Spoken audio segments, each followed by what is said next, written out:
My name is Mr. Paul. I know you can't see me too well. I moved back there. There we are, look at that. And as you can see, I've still got this terrible cold I've had all week. Anyway, here we are in Riyadh, Saudi Arabia. And this is a demonstration lesson, and we use the headway books here. And this lesson from the beginner book is on page 100. And today's demonstration lesson is all about the secret millionaire. Mr. Liu, what for you is a secret millionaire? A person with a lot of money who is pretending he or she does not have a lot of money. Yes, and they do good things with their money to help people. So I'm just going to show you a short clip of one of these so-called secret millionaires. Sit back and enjoy. Better English in the morning. James Benamor is no ordinary classroom assistant. That's English. That's the Bruce. He's actually a hugely successful businessman worth an impressive £77 million. There isn't a company out there that we compete with that I don't see smashed into the ground. This top entrepreneur has agreed to go undercover in an area with a reputation for knife and gun crime. Do you want to talk to me? I wanted by the firewall. He'll spend 10 days living in Mossad to see if he can find someone worthy of his money. Tell you what, I'm not going to give money to people who don't deserve them. But coming face to face with the hidden victims of violent crime will stop him in his tracks. My life's never been quite the same since Justin's died. I don't know how you can. And force this hard-nosed millionaire to change the way he thinks for good.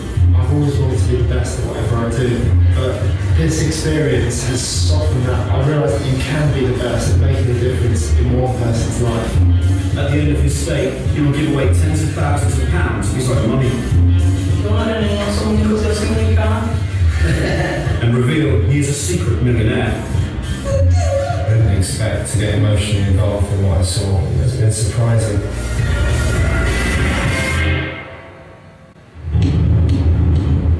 James Benamor started his first business at the age of 21. Now, at 30 years old, he's worth £77 million. Competition is basically the reason I still work. 2 or 3 years ago I could have walked away with enough money to have me sitting on the beach for the rest of my life. The reason I'm still here is because I want to be the best. He made his fortune by setting up his own finance company, offering loans to people who've been refused credit by the high street banks. Forget other companies do it this way, forget we've always done it this way. We're going to go back to basics with this and look at it from the customer's point of view. When you want to be the best, there's no way around it. You have to take charge sometimes. We've shown some sort of rise there, yeah? Absolutely, yeah. When he's not fighting to be at the top of his game, James enjoys being at home, doting on his 4 young children with his partner Tina.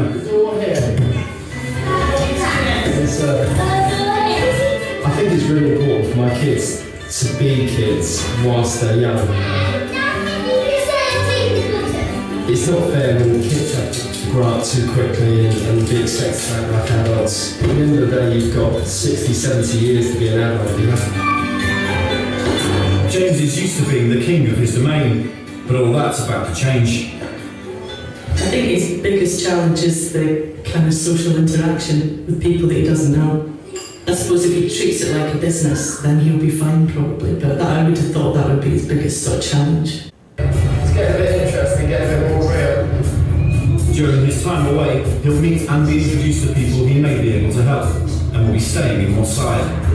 It's got one of those reputations, isn't it? Mossad. You've got kind of mentoring, publicity stuff that they do, community work, so it's certainly a valuable read. Intrigued by his research, James wants to find out more about Mothers Against Violence. Angela Lawrence is the project coordinator. Only this week, so I'm kind of trying out different things this week. Yeah, I'm really interested to see if if there's anything here that I could get involved with. All the women sitting around this table have lost someone to violence. I think we're first going to find out whether there's anything anyone wants to share. And have now come together to try and prevent more people dying. So there he was visiting Mothers Against Violence, and all the mothers there, they've all lost someone as a result of violence. So he's obviously interested in helping them. I'm just going to switch the lights back on so we can have a look at, see what Headway says about this. So we're going to read about Colin Cameron. He's this week's Millionaire. Would you like to read that for us, Lou, that paragraph? Colin Cameron is this week's Millionaire. He started his business 25 years ago when he was 19. He is now worth $60 million and lives with his wife and 2 teenage sons in a beautiful, big country house. He also has a house in Paris and apartments in London and New York. He drives a yellow Lamborghini and even has a private plane. Okay, so this gentleman does seem to be in the same category as the gentleman on the clip that we saw. So they seem to be quite similar. They both have nice lifestyles and houses. And let's see what else he says about this. He says, "I am a very lucky man. Now I want to help people who are not as lucky as I am, especially young people. This week is different. Colin left his family last weekend and went by train to Manchester. He's now living in Moss Side, a poor area of the city. He's staying with a married couple, Roger and Margaret Watson." That's all the mod cons, but it's much more than just a place to get a cup of tea. It may just be a mum in a van, but the women hope that just by listening, they might stop someone turning to violence. The whole idea is that it's a very comfortable, confidential space. Just a place to meet people? Or? Just to relax and have the conversations that we need to be having with, with young people. The whole idea about this project is that it's used as an outreach vehicle in the night, used by workers who have the skills and experience to reach young people on the street, and it's got to be as comfortable as possible. And will it be run by volunteers as well? Yeah. So how much is it going to cost you to keep this thing running then? Sure, it's been quoted around $2,500 petrol. The whole idea is people put their own petrol in, but I think if you probably budget for $5,000 a year, then you can relax and know that you can take the van out. With petrol in the tank and that kind of thing. Thank you. I think what's great about Mothers Against Violence is that they're not just sitting back and saying, oh, well, these are the problems. This is what someone should do about it. They're actually getting in there, getting their hands dirty, and they've decided for themselves that they are going to force a solution for this problem. And the problem is such a massive one. Still undecided on how to use his money, James has come back for one last shift at the settlement. Hey James, are you okay? Yeah, not too bad. Nice to see you back again. Today's the lunch club, so we'll get you involved in doing that today. Okay, so lunch club is cooking? Yeah. What we do is we get a young person from one of the projects and they help a chef prepare a meal, and then we invite members of the public to come in and eat with us. It's his last chance to find out what difference it's making to the lives of the teenagers. What do you reckon, Mark? What would you have done if the settlement wasn't there? Don't know, I'll end up getting arrested. Yeah. But this place just helps, doesn't it? Instead of being on the street, like, or getting arrested or anything, coming in and doing GCSEs and stuff like that, still get someone. Do you get to see the kids who have been turned around? Do they come back? Well, I mean, here at the lunch club today we've got a couple of kids that used to go on projects a couple of years ago, and they've come back to see us. So do you reckon this place sort of helped you out? Yeah, I've been angry in jail or dead by now. You reckon? Yeah. I was in trouble with these carpets and all that, burglary and everything. It's just nothing but got out of it when they started coming in. Because I thought, I can do something in my life. Is there anything that you'd like to be able to do with the kids that you can't because of funding or Funding's always an issue. Yeah. Because it looks looks like places. It's so much for him to be out with him, you know, out this building, but we just had our hands tied with the funding all the time. Meeting some of the past students who've benefited from this really put it into context exactly how great the work is that they're doing. I suppose my big question is there anything that can be done that will improve the way this place runs that I can achieve? So the gentleman in the clip, his name is James Benamor. So he's different from the character in the book. I thought for one moment it's the same person, but they're different people. But the coincidence about it is they've both gone to Moss Side in Manchester to see if they can try to do something for the betterment of the people living there, to try and help different people. This was a project, and the first project, there's two projects there. The first one was Mothers Against Violence, and all the mothers there had lost someone close to them through acts of violence. And the second one, it appears to be a project designed to help young people who possibly have taken the wrong path in life, and these volunteers there are providing them with food and somewhere to go to talk about things. And let's now go back to the book. So Colin left his family last weekend and went by train to Manchester. He's now living in Moss Side, a poor area of the city. He's staying with a married couple, Roger and Margaret Watson. They think he's looking for work in Manchester. Roger and Margaret live in a small flat on the 8th floor of an apartment block. They only have one bedroom, so Colin is sleeping in the living room. They run a hostel for homeless teenage boys. This week, Colin is working with the boys in the hostel, an old building in a busy road.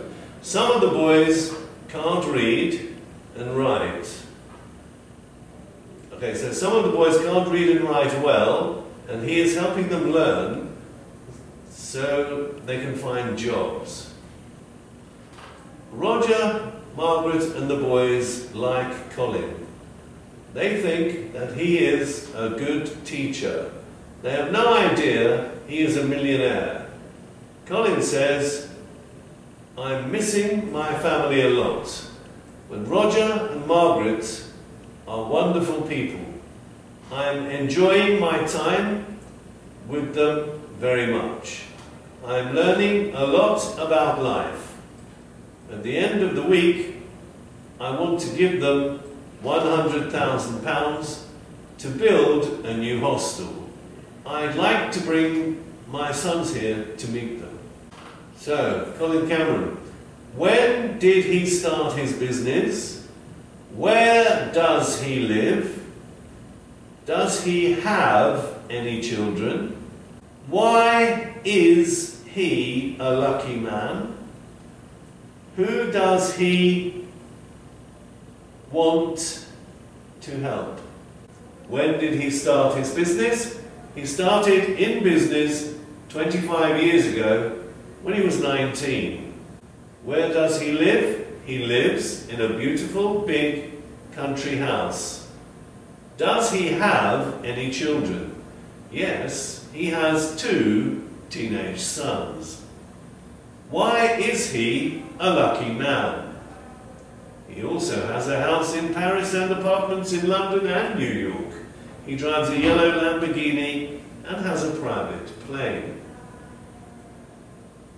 Who does he want to help?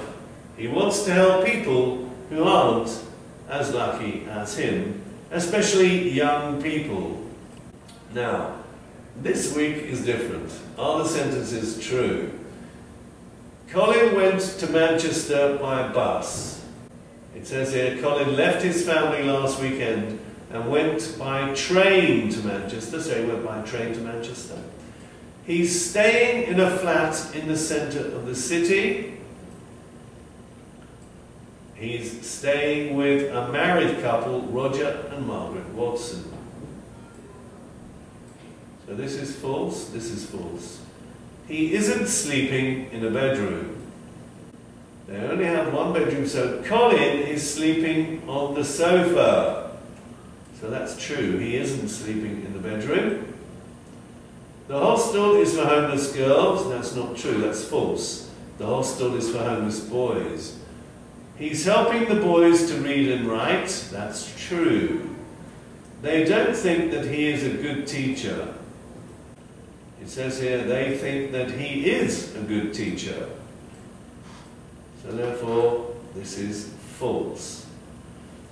Colin isn't enjoying the work at all. Well, he says, I'm enjoying my time with them very much. So he is enjoying his time, so that's false. He wants to give Roger and Margaret a lot of money. I want to give them £100,000 to build a new hostel. So that's true. Let's go up here. Listen to 4 conversations with Colin. Complete the chart. Tape script 13.8. 4 conversations. Conversation 1. Hello, I'm Colin. Hi, Colin. Lovely to meet you. This is my wife, Margaret. It's very good of you to come and help us. I'm pleased to be here. Conversation 2. That's much better. Now, read it again. There was a man who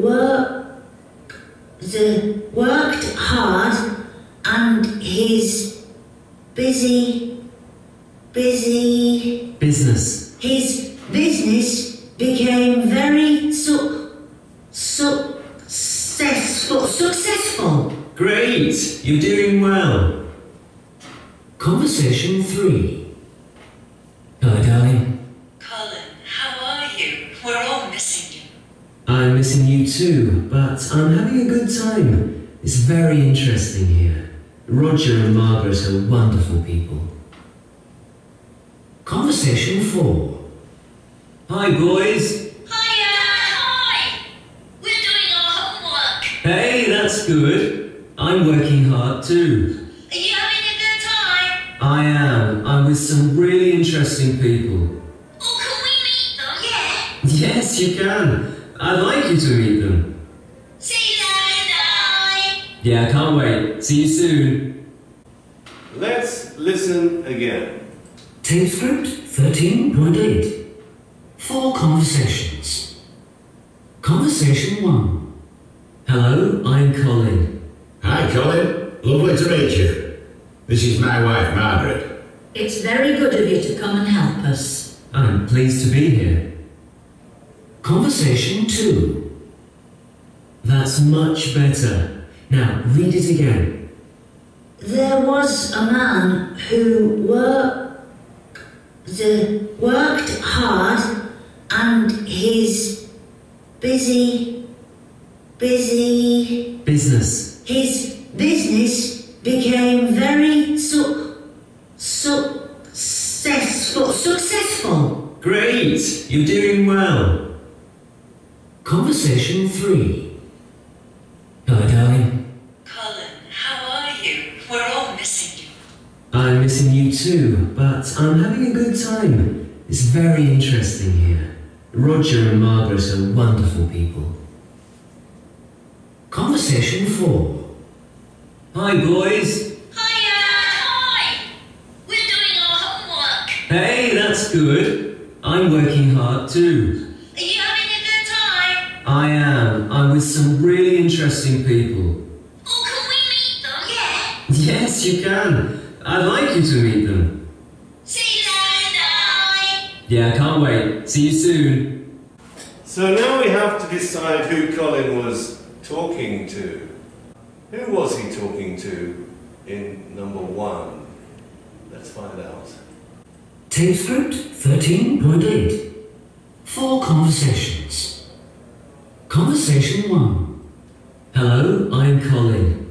Hi, Colin. Lovely to meet you. This is my wife, Margaret. It's very good of you to come and help us. So he's talking to Margaret and her husband. I'm pleased to be here. Conversation 2. That's much better. Now, read it again. There was a man who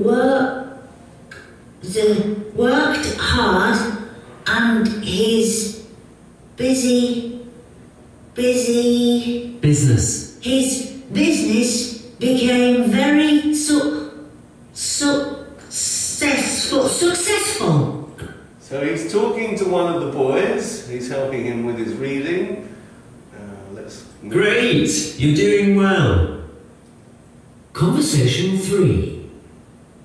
Hello, darling. Colin, how are you? We're all missing you. I'm missing you too, but I'm having a good time. It's very interesting here. Roger and Margaret are wonderful people. Conversation 4. Hi, boys. Hi! We're doing our homework. Hey, that's good. I'm working hard too. Are you having a good time? I am. I'm with some really interesting people. Oh, can we meet them? Yeah. Yes, you can. I'd like you to meet them. See you later. Yeah, I can't wait. See you soon. So in question 3, he was talking to his wife. In question 4, he was talking to his children and they were discussing their homework. Let's have a look at the key.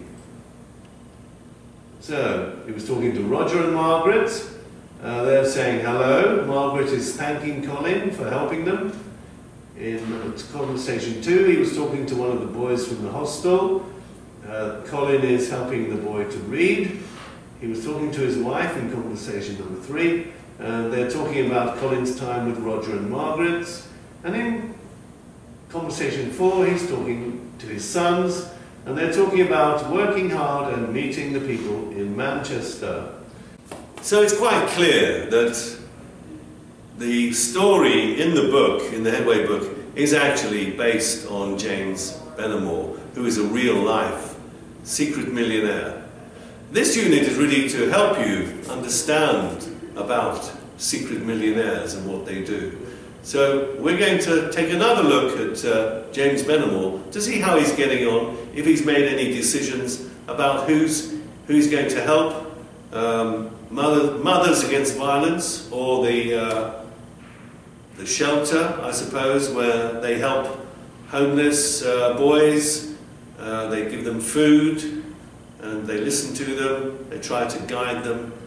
And James Benamor is going to try and make a decision as to who he can financially help, possibly to give them that extra lift that these organisations so urgently and desperately need.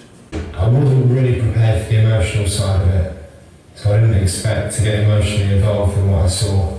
It's been surprising, but it's made the whole experience much more fulfilling.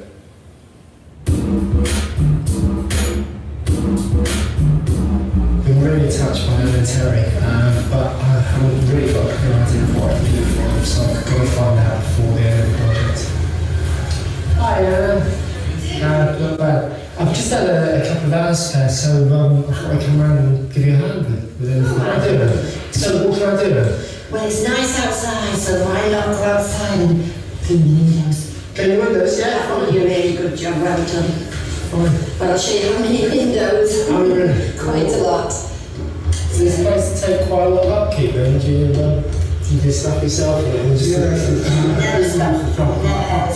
replace all this now. Yeah, we do nearly all the work.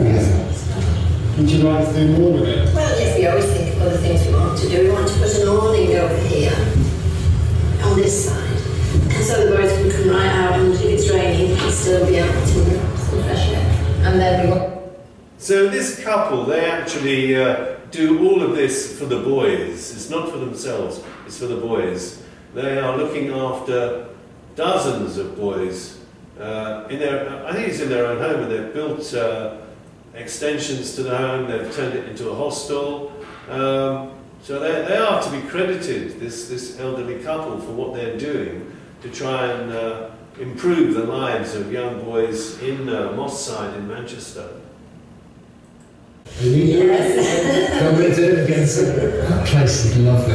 It's just like being at your granny's house or something. I've got some good ideas, but I've still got to go back and think about them. I'm really glad I got to come in. I think it's made everything a lot clearer in my head. So James says it's now much clearer in his head who he has to help, or who he wants to help. I've still got to go back and think about them. I'm really glad I got to come in. I think it's made everything a lot clearer in my head. Tomorrow, James will reveal his true identity and share some of his fortune. But making the decision is proving to be harder than he thought. This money's being spent differently from how I first imagined. Some of it's just going on gut feel, really, you know, of who's moved me, who's touched me. I didn't think it was going to come down to that. I thought I'd be able to keep it on a business level. But there's some people we've met that have just blown my expectations out of the water.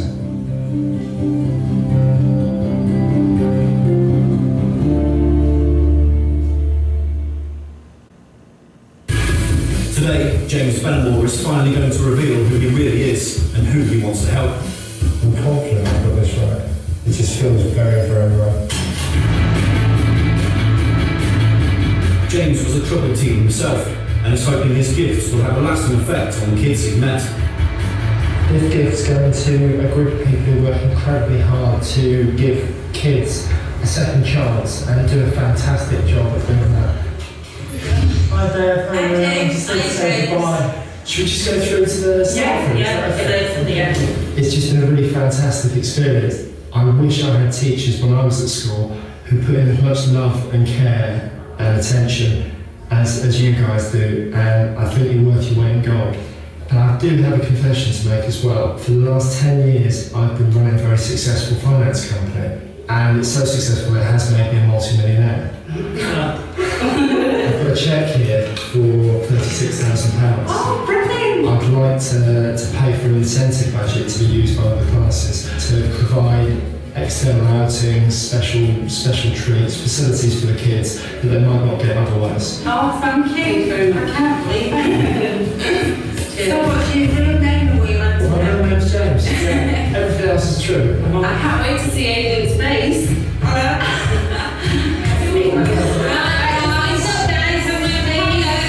Well, we've got something to tell you about James. He's actually a multi-millionaire from Bournemouth.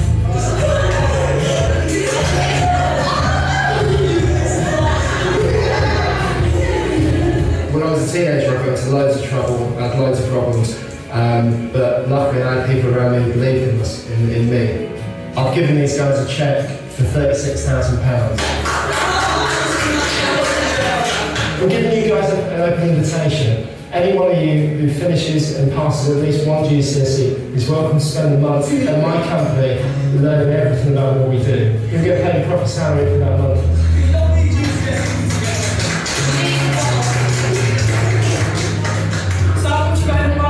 The Sunday Times put me in the rich list as having £77 million. If I get one GCSE and I get to around saving for a month, well, then people aren't going to take me on there, I was giving me a job. It was just fantastic being able to tell them that I was a millionaire and giving them some belief in themselves that they could do that too. And that's what this place is all about, and I just want to stay a part of it.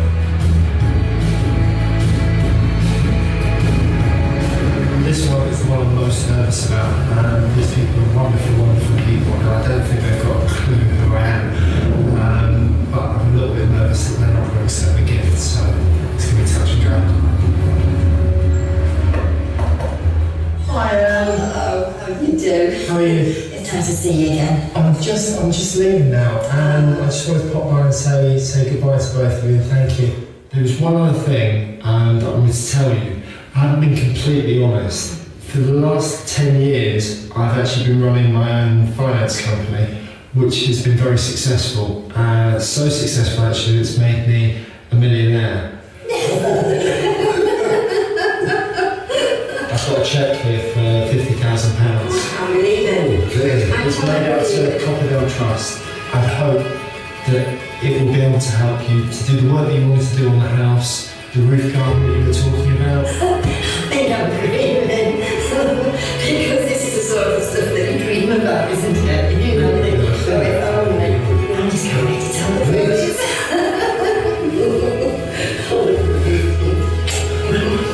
Look, this is what James has given to us. Ever dreamed that would happen? Who gave us that? You? James, you are a good man. You're serious, man. That is good. You're at a level, man. 50 bucks your watch. Oh my gosh, mate. That is some big dough, that is. I just wanted to give it to Terry basically to thank them for the work they've done with you guys. So how come you can just afford to? I'm a millionaire. No, sorry. Thank you very much. Very much hope we can stay in touch with James because he was such a genuine sort of person. I mean, I had no idea that there was anything other than what he said he was. And I thought he was a perfect volunteer, actually. I thought very, very hard about this one. It's a big gift and I hope I get it right, but I'm pretty sure I am. Hi Angela. Hi, how are you? I'm alright, thank you. So it's my last day today of volunteering and I just wanted to pop by and say goodbye and say thanks for everything. What I haven't told you is that for the last 10 years I've actually been running my own very successful finance company and I'm actually a millionaire. Are you not going to laugh now?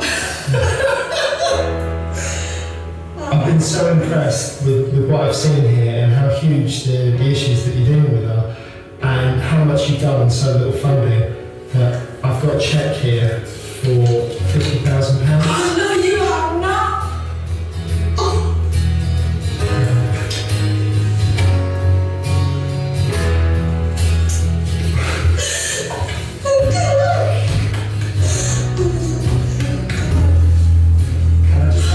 I just hope that you can accept it and that you can put it towards just continuing the work that you're doing, the outreach work and support work that you're doing. It's the most I've ever received, and I can assure you, you've helped so many people already. You're going to see the rewards of what you've just given us. He could have chose to ignore what goes on in our community and got on with his own life, but obviously some people didn't hear it. Was stirred, but to give them a check for that, I mean, gosh, we've never had that amount of money. I'm absolutely exhausted, but I'm completely elated. It's just been so huge. I never thought that it would be such an experience. So there we are, James Benamor, the secret millionaire. Unfortunately, I'm not a secret millionaire, but you never know what's around the next corner. And look, that's made me a bit teary-eyed. Actually, I've got a cold. That's my excuse. I have a cold. It's making me sniff. I've still got this cold. But there you are. That's the real secret millionaire. And I believe this story is based on James Benamor. And if you want to learn more about the courses which we provide at Al Jazeera International Academy, just let us know. We're using the Headway books, and we're teaching just this kind of stuff. But anyway, thanks for coming to view today's lesson. I'm very tired today because of this cold, but thank you anyway. Thanks very much.